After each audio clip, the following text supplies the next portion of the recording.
Hi, it's Greg Schultz.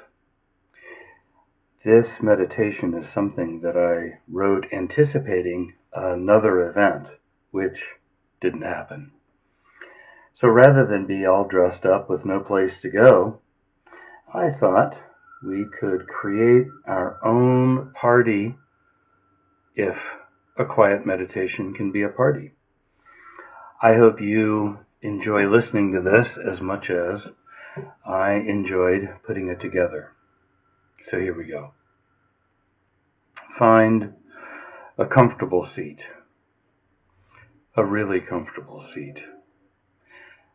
A really comfortable seat that has no judgment of past attainment versus current condition. A really comfortable seat that is simply about sitting. No more, no less. Really comfortable for most of us means sitting with some kind of support. So now, pay a bit of attention to what supports you, as that is really comfortable. Go ahead and fidget a bit in order to get the skin between you and your support really comfortable too.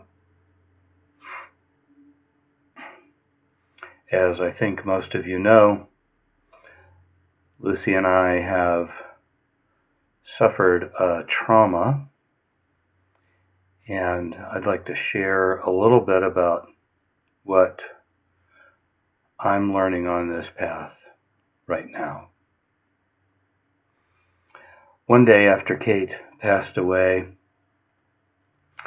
in order to escape the incessant waves of grief and sorrow and fear, I ventured out to a yoga class at a local studio.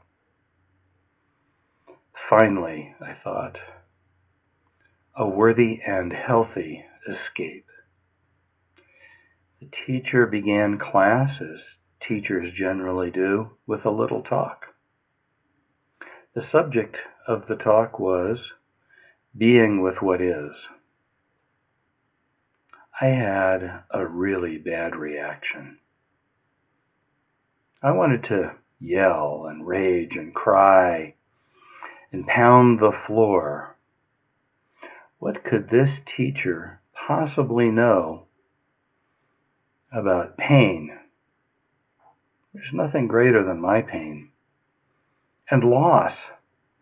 There really is nothing greater than my loss.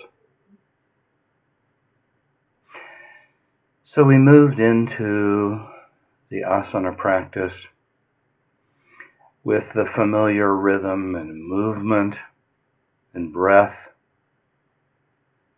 and the combination of contentment and striving and desire. At the end of practice, during the shava, I was able to come back to my ego-filled fuming with an appropriate level of embarrassment. Fortunately, I was also able to reflect on the practice that allows me to see behind the veil of the ego. The practice that allows me to be with what is. The practice that helps me see that there are many things beyond the first thing.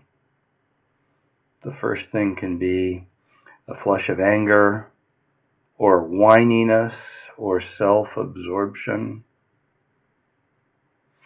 Being with what is, for me, is an exercise in patient willingness to see what else develops in my understanding. My understanding of the separation between what actually is and my reaction to what is. My understanding of the choice I make with my reaction. It's as if there is a sequence. My reaction, my understanding of how I'm reacting, my understanding of what I'm actually reacting to, and finally, my choice of how to react to what is. And then to see what else arises.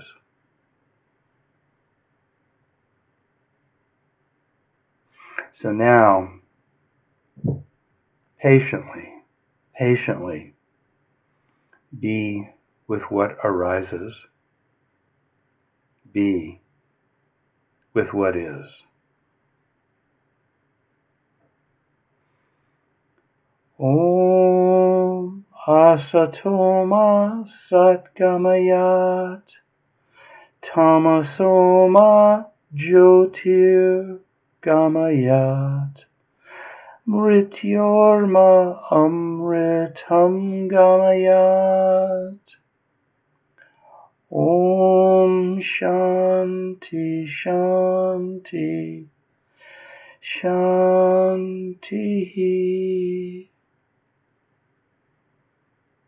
I hope you have a happy Thanksgiving.